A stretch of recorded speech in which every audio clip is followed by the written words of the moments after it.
नमस्कार किसान भाइयों।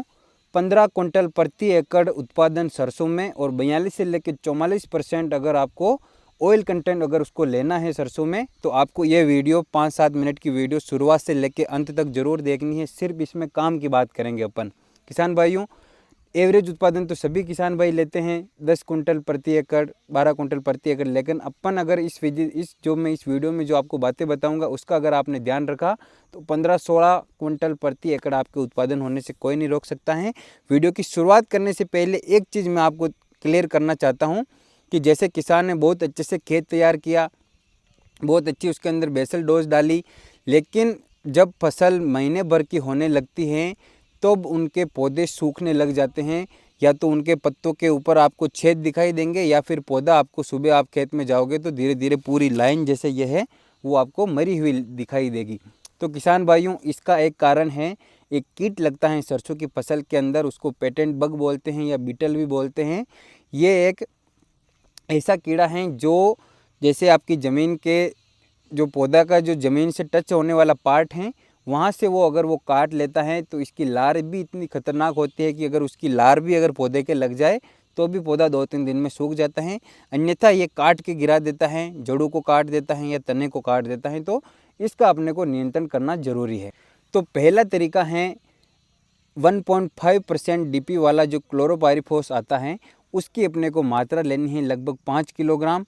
उसके अंदर अपने को चूल्हे की जो राख रहती है वो ऐड करनी है लगभग 2.5 किलोग्राम। दोनों मिला के आपके लगभग 7.5-8 किलोग्राम वजन हो जाएगा। उसको आपने को सुबह के समय ओस जब गिरती रहती हैं, क्योंकि जैसे जैसे धूप बढ़ेगी तो धूप के अंदर बीटल ज़मीन के अंदर चला जाता है मिट्टी के नीचे, सुबह के समय वो बाहर रहता है।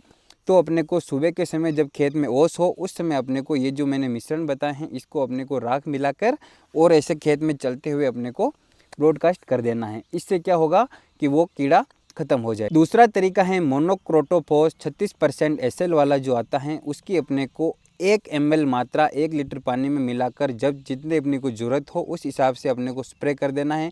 16 लीटर का टैंक है तो लगभग अपने को 16 मिलीलीटर मोनोक्रोटोफॉस डाल देना है। तो ये तरीका भी काफ़ी कारगर है। इसके अलावा आप एसिटामेप्रिड नामक जो कीटनाशक आता है उसका भी इस्तेमाल कर सकते हैं। जो तीसरा जो मैंने बताया एसिटामेप्रिड 1 ग्राम प्रति लीटर लेना है। उसी के अंदर अगर अपन ऐड कर सकें तो 1 ग्राम प्रति लीटर के हिसाब से यूपीएल कंपनी का जो साप आता है फंगीसाइड, वो भी अगर अपन इसी समय अगर इस स्प्रे में मिला दें तो बेस्ट रहता है। तो ये तो हो गई अपने जो पौधे सूखते हैं उसका नियंत्रण। अब आते हैं इस वीडियो के मेन टॉपिक पर जो मैंने बताया था कि 15 कुंटल 16 कुंटल प्रति एकड़ उत्पादन और 42 से लेकर 44% ऑयल किस प्रकार ले अपने को जब पहली सिंचाई करते हैं सरसों के अंदर, तो अपने को क्या पानी के साथ यूरिया के साथ क्या मिलाना है ताकि अपना बेहतरीन उत्पादन हो जाए। तो वीडियो को अब अपन ध्यान से देखेंगे। पहली सिंचाई कब करनी है अपने को फसल में, तो अपने को 2-3 पॉइंट के आधार पर अपन निर्धारण कर सकते हैं। पहला तो अपन ने सरसों की बुआई किस प्रकार की, अगर अपने खेत में पलेवा करके और फिर अगर अपन ने बुआई की है तो उसका एक अलग मेथड रहता है। अपन ने सूखे खेत में बुआई की है फिर सिंचाई किया है तो अलग समय रहता है। लेकिन एवरेज अपन देखें तो जब फसल 25 से लेकर 30 दिन की हो जाए तब अपने को पहली सिंचाई कर देनी है। या फिर अपन जब पौधा अपने कुमलाने लग जाए, अगर आपकी मिट्टी कमज़ोर है, लाल मिट्टी है, रेतीली मिट्टी है, तो लगभग 20-25 दिन के बाद भी फसल थोड़ी थोड़ी सी कुमलाने लग जाती है, तो उस समय भी अपन सिंचाई कर सकते हैं। तो किसान भाइयों, अब बात करेंगे अपने को सिंचाई के समय यूरिया के साथ और क्या ऐड करें तो अपने बेहतरीन उत्पादन हो।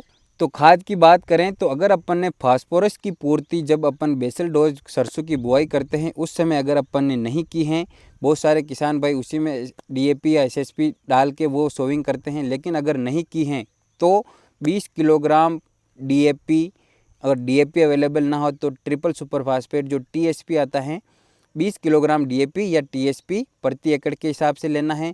साथ ही एक बैग मतलब 45 किलोग्राम यूरिया, 5 से 7 किलोग्राम जिंक सल्फेट, इन तीनों का अपने को मिश्रण बना देना है और इसकी अपने को खेत के अंदर ब्रॉडकास्टिंग कर देनी है।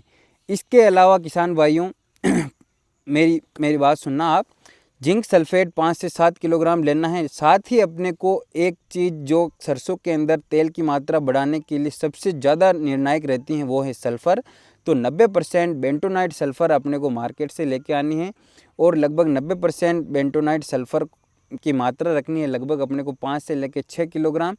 वो भी अगर अपन उसको देने की अगर सही अवस्था देखें तो पहली सिंचाई के साथ ही देनी पड़ती हैं और उसका बहुत ही शानदार रिजल्ट मिलता है। तो वो भी अपने को इसके साथ मिलाकर अपने को ब्रॉडकास्टिंग कर देनी है और फिर अपने को सिंचाई करनी है। बेंटोनाइट सल्फर से क्या होगा कि एक तो अपने को ऑयल कंटेंट की मात्रा में वृद्धि होगी, दाने चमकदार होंगे, मोटे बनेंगे। साथ ही ये एक फंगीसाइड का कार्य भी करता है। जो फंगस जनित जो रोग रहते हैं, जो फ्लावर आने की स्टेज पर अपन देखते हैं पत्तों के ऊपर वाइट रस्ट हो जाती हैं, वाइट रस्ट बोलते हैं, तो बेंटोनाइट सल्फर 90% जो अपन छिड़केंगे उससे उसके अंदर भी नियंत्रण रहेगा। अब एक चीज़ जो मैं एडिशनल बताता हूँ, हर किसान को इस चीज़ का पता नहीं रहता है कि सरसों के अंदर जैसे बीमार इंसान को नारियल पानी मिलता है, उसी प्रकार सरसों की फसल में अगर सिंचाई के तीसरे या चौथे दिन अगर एक स्प्रे कर दें तो उसको बहुत ही ज़्यादा चमत्कारी परिणाम देखने को मिलते हैं। कोई ज़्यादा महंगा खर्चा नहीं है। NPK 19-19-19 लेके आना है अपने को और 1 किलोग्राम प्रति एकड़ लगभग 120 लीटर पानी में मिलाकर इसका अपने को स्प्रे कर देना है। इससे क्या होगा नाइट्रोजन की पूर्ति हो जाएगी, फास्फोरस की हो जाएगी और पोटास की हो जाएगी। जो अपन ने बेसल डोज दिया था वो अलग बात है, लेकिन अब भी मैंने जो सिंचाई के साथ जो उर्वरक बताए थे उसके अंदर भी मैंने DAP बताए, तो DAP से फास्फोरस मिल जाएगा, यूरिया से नाइट्रोजन मिल जाएगा और जिंक सल्फेट से सल्फ़र मिल जाएगा और सल्फ़र बेंटोनाइट से सल्फ़र भी मिलेगी और फंगीसाइड का भी कार्य करेगा। तो बहुत सारे किसान भाई सोच रहे होंगे कि जब अपन ने सिंचाई के समय वो दे दिया तो फिर इसकी क्या ज़रूरत है। तो NPK 19-19-19 का अगर पर्णीय छिड़काव करते हैं तो डायरेक्ट जो ये पौधे की पत्ती है इसके रंध्रों में जो अपन पर्णीय छिड़काव करेंगे तो रंध्रों में नाइट्रोजन फास्फोरस जाएगा, तो अपने पौधे को एक डबल इंजन वाली वो एक ताकत मिलेगी। तो मैंने जो आज इस वीडियो में जो आपको सिंचाई के लिए सिंचाई के साथ देने वाले उर्वरक बताए और एक स्प्रे बताया, वो अगर आपने किया है तो आपकी फसल ना तो बीमार होगी, ना कोई आगे जाके कोई रोग आएगा, अच्छे उसके अंदर कल्ले फूटेंगे, नाइट्रोजन से वेजिटेटिव ग्रोथ अच्छी होगी, फास्फोरस से जो जड़ों की विकास अच्छा होगा। जड़ों का अच्छा विकास होगा तो ज़मीन में जो भी पोषक तत्व रहेंगे वो अच्छे से ऊपर जा पाएंगे और आपकी सरसों की पैदावार बहुत ही शानदार होगी। किसान भाइयों कैसा लगा है वीडियो, अधिक से अधिक शेयर करो।